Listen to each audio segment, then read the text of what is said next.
Վանաձորի Շարլ Ազնավուրի անվան մշակույթի պալատում առաջնախաղի են պատրաստվում։ Բոհեմ կամերային թատրոնը հանդիսատեսի դատին կհանձնի հրաշագործ ծաղիկը մանկական ներկայացումը, բեմադրված բրազիլացի դրամատուրգ Մարիա Կլարա Մաչադոյի հայտնի ստեղծագործության մոտիվներով։ Ես վախենում եմ։ Ոչինչ։ Հասցան, զգաս։ Բուժիչ և կախարդական ծաղիկի հանկարծակի անհետացումը միավորում է ոչ միայն ընտանիքի անդամներին, այլև նրանց հավատարիմ ընկերներին։ Բոլոր փորձությունները նրանք հաղթահարում են միասին։ Վերջին ժամանակներում մի տեսակ քաղաքում նոր մանկական ներկայացումների պրեմիերաներ չի լինում,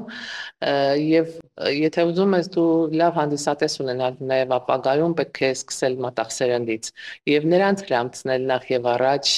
լավ հեքիաթներ, լավ ներկայացումներ եւ թատրոնի ճանապարհն ու թատրոնի դերը հենց երեխայի մատաղ սերնդի մեջ զարգացնել, որ մեկ անգամ եւս հասկանան երեխաները, սովորեն, որ ընկերներով միասին, միահամուռ ավելի հեշտ կլինի բոլոր դժվարությունները հաղթահարել։ Երաժշտական գունեղ ներկայացումը ոչ միայն փոքրերի համար է, այն ուղերձ է բոլորին լինել միասնական եւ չկորցնել հույսը նույնիսկ ամենադժվար պահերին։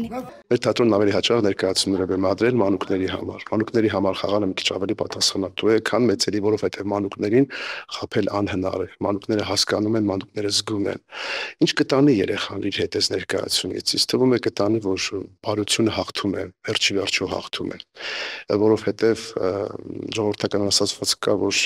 փոսփոլողնիկն է փոսն ընկնում ու իմ կերպարը հենց իր փոսի մեջ էլ հայտնվում է։ Հրաշագործ ծաղիկը ներկայացման պրեմիերան նոյեմբերի 10-ին է։ Թատրոնը փոքրիկ հանդիսատեսի համար նաև այլ անակնկալներ ունի։ Տարեվերջին բեմում կլինի Ձնեմարդու ամանորյա արկածները ներկայացումը։